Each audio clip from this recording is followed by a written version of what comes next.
il n'y avait pas que les Congolais qui avaient demandé à ce que nous puissions revoir ou faire une refonte au niveau de la CENI. Il y a même l'Union européenne qui avait émis, je pense, 21 résolutions, recommandations.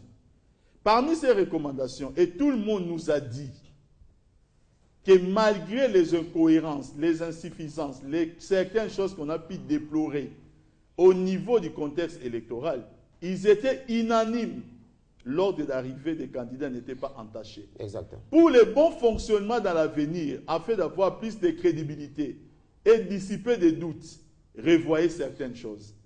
C'est-à-dire qu'il faut savoir maintenant dissocier les deux tableaux. Il ne faudrait pas dire que Ngoï Mulunda a sur sa tête les sorts des gens qui ont échoué ou de ceux qui ont gagné. Il faut seulement dire que la CENI en tant qu'institution avait besoin de subir une refonte pour plus de crédibilité, mais que le travail de la CENI au niveau de la production du résultat n'a jamais été remis en cause par personne. Comprendre les choses autrement, je vais répéter cela. C'est tout simplement faire la politique des ramassis, c'est-à-dire quoi? Ne plus avoir de logique. On peut aujourd'hui dire qu'on est pour une chose, et demain on devient contre, et le lendemain on devient pour, on devient contre. On vit maintenant au gré des vagues à ramasser tous les censés, c'est quoi? C'est un peu, il y a quelqu'un dans ces pays, les premiers demandeurs d'emploi, aujourd'hui qui se manifestent dans ces pays. M. Vital Kamer Lwakaningini Vital. Il devait tout simplement comprendre. Les premiers demandeurs d'emploi, mais sauf qu'il s'y prend mal. Dans la politique, on ne demande pas l'emploi de cette manière. On ne fait pas chanter la République. La République vit toujours par la raison de la République, comme j'aime souvent les répéter. Vous savez, Mme Colette Brackman l'avait dit, que partout au monde, dans toute démocratie, les pays appartenant certes à tout le monde, on gagne aux élections, on gère. On perd aux élections, on va à l'opposition. Ça, c'est la logique de la démocratie que nous avons acceptée. Si ça doit vous frustrer et que vous ne voulez faire aucun cas à ces peuples-là, pour que vous-même, à la fin, vous puissiez maintenant continuer toujours dans votre politique de ramassis, il est où notre problème de la majorité. 2006, vous avez boycotté des choses et en 2011, vous nous avez rejoints. Si vous nous avez rejoints parce qu'il y a une fermeté, M. Patrick Atanga, je ne fais que suivre la ligne idéologique de la majorité au pouvoir, qui est impulsée par notre autorité morale. Donc, c'est-à-dire que le chef de l'État n'a pas besoin de m'écouter pour faire sa politique. C'est moi qui suis sa politique. Donc, vous ferez vraiment mauvais élève de l'opposition de penser que moi, je peux conduire Joseph Kabila. Je peux conduire Joseph Kabila droit au milieu. Non, j'ai dit c'est d'écouter les maîtres chanteurs. Non, je suis en train de maître chanteur. Mais un maître chanteur, il ne resterait plus que vous puissiez danser. Dieu, je ne vous ai pas encore pu exhiber une scène non, ce n'est pas ma danse. Ce n'est pas ma danse. Je vais seulement conclure par ceci, M. Votre chanson n'est pas ma tasse. J'ai besoin de comprendre une chose. Pourquoi, quand nos amis l'opposition veulent parler de nos FARDC, ils ne vont chercher que les chats noirs, des poux dans les têtes de ces FARDC. Mais ces petits Katanga, comme tous ses amis, c'est comme si quelque part ils sont délangés. On ne parle pas de la victoire d'hier. Jamais. C'est-à-dire, lorsque les FARDC font des choses vraiment extraordinaires pour le compte du pays, on n'attend pas un seul membre de l'opposition, ni les premiers demandeurs d'emploi politique, Kamer Lwakaningini Vital, qui est devenu très bavard aujourd'hui. Aucun mot sur les FARDC après ces victoires. Là, vous avez un problème. Je suis frustré. Qu'a fait Lwakaningini? Non, je n'ai pas de problème. Je dis qu'il s'illustre comme étant les premiers demandeurs d'emploi. Sauf que dans la politique, on ne demande pas l'emploi de cette manière.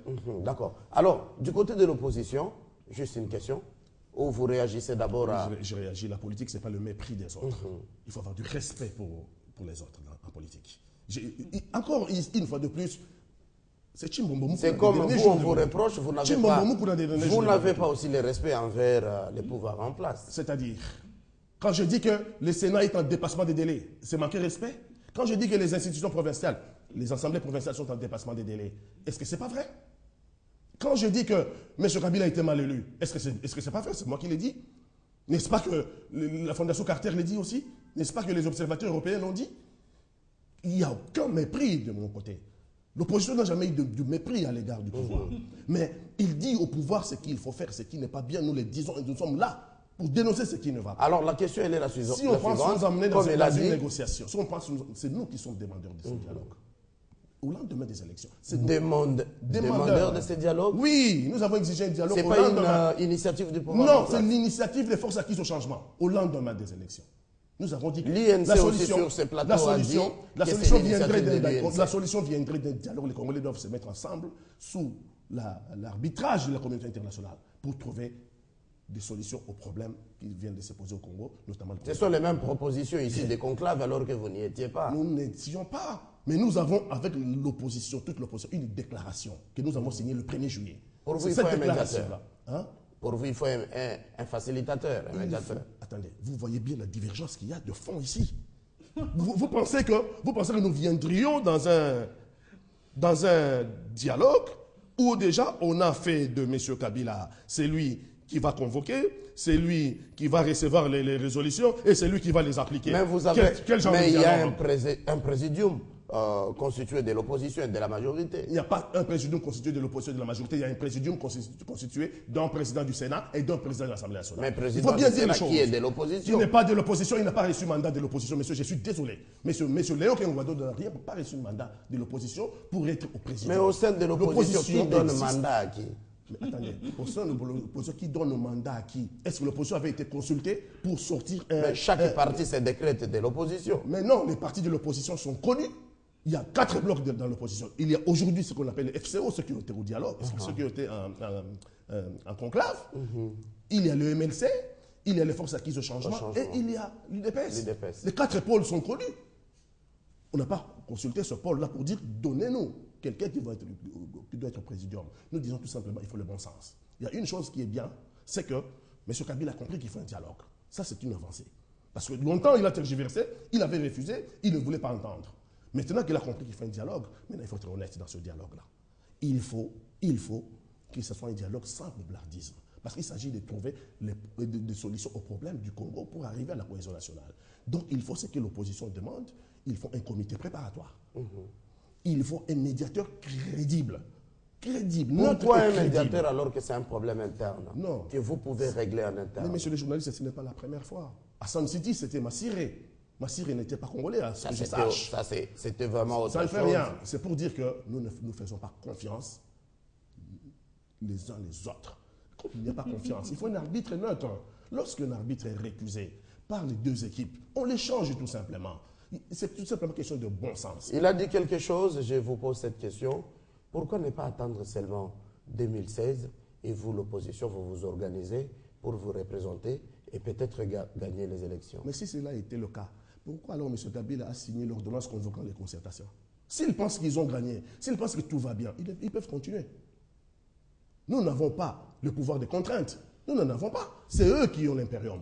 S'ils pensent qu'ils ont gagné, ils ont tout, ils doivent continuer jusqu'en 2016. Mais il n'y a pas de... Pensez-vous que c'est à cause des élections de novembre 2011 qu'on a initié ces concertations nationales? Mais les élections de 2011 sont un point important parce que de cette élection est née la crise de légitimité.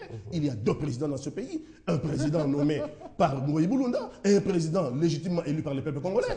Mais tous les Congolais le savent. Mais vous êtes les seuls à rire. Mais sortez dans la rue, posez la question.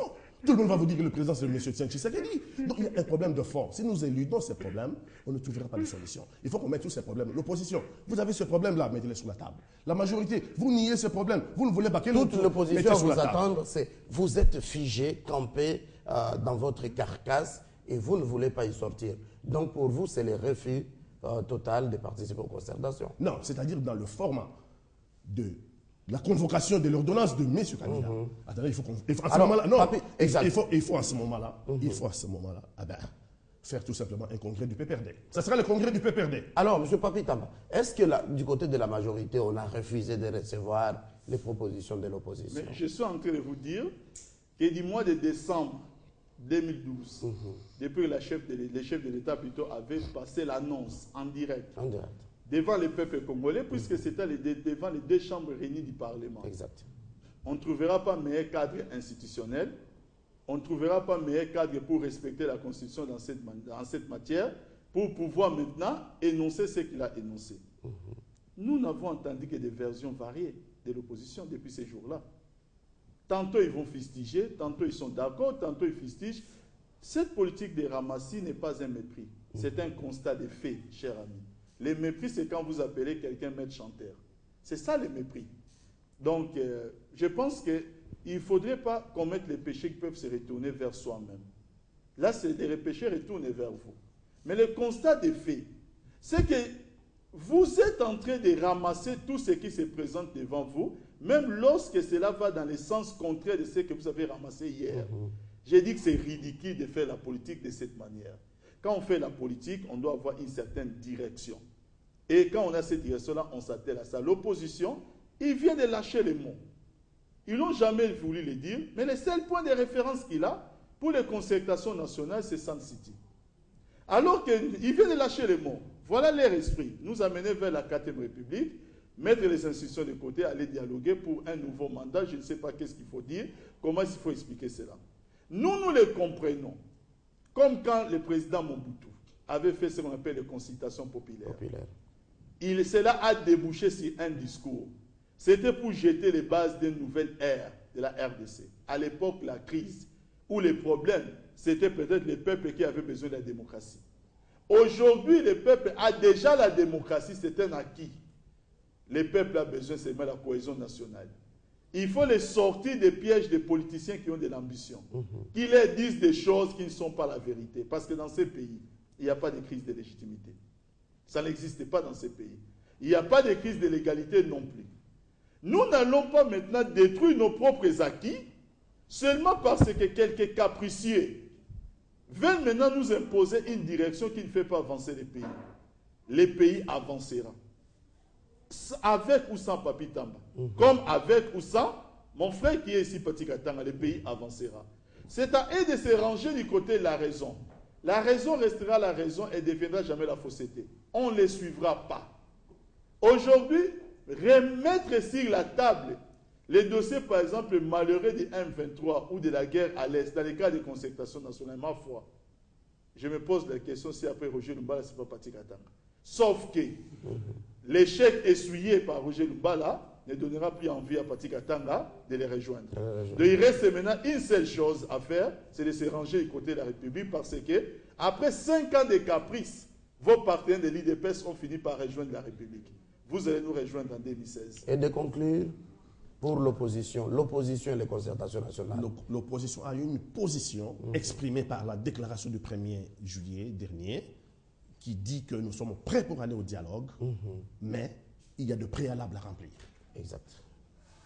Un comité préparatoire. L'amnistie pour délit d'opinion. Beaucoup de prisonniers d'opinion sont en prison et beaucoup sont en exil. On doit leur permettre de rentrer dans notre pays pour prendre part. Ceux qui sont en prison, d'être libérés pour prendre part au dialogue. Parce que le dialogue doit être inclusif, comme l'a dit le point 14b de la résolution 2098. Exactement. Le dialogue doit être inclusif, doit être transparent et doit être crédible. Il nous faut un médiateur qui soit vraiment un médiateur neutre. Et pourquoi pas un médiateur qui soit international. Si nous sommes prêts à mettre de l'eau dans notre vin, nous ne disons pas que nous avons la baguette magique. Mais nous disons que la convocation de ces concertations telles que l'a voulu M. Kabila ne répondent pas aux prescrits de la résolution 2098. Il faut faire des avancées et nous viendrons au dialogue. Si ce n'est pas le cas, je pense que le congrès du PPRD aura lieu sans nous. Parce que nous ne faisons pas partie du PPRD. Et de conclure, un mot. Bon, juste pour vous dire que la majorité présidentielle, c'est un fait privé dans l'État, mais qu'il y a une plateforme où il n'y a pas que les PPRD. S'il a des problèmes personnels avec les PPRD, c'est à lui d'aller voir un prêtre. Ce n'est pas mon problème. Moi, tout ce que je veux seulement, c'est quoi? C'est que les gens comprennent. Et je pense qu'être ferme pour faire avancer la République, c'est aimer la République. Les gens de l'opposition, ils doivent seulement comprendre que de ce côté-là, nous n'allons pas fléchir. Comme en 2006, on n'a pas fléchi. Pour dire avec ou sans l'opposition, les concertations. Je suis en train de dire que tant que ça fait avancer le pays, de plus en plus de gens comprennent quel genre d'opposition que nous avons. Les gens les comprennent et les disent à la rue. Maintenant, c'est à eux de voir s'ils vont revoir les politiques de Ramassi ou s'ils vont rester dans la même logique. Nous avancerons avec la République. Merci, Papi Tamba, de la majorité membre du PPRD. Merci à vous, Pati Katanga, porte-parole de FAC. Il faut ça qu'ils ont changement. Vous êtes président du MDC, parti de l'opposition. Merci d'avoir répondu à notre invitation. Merci, M. Mathieu. Et dans un instant, les flashs d'actualité avec Grâce Salambo.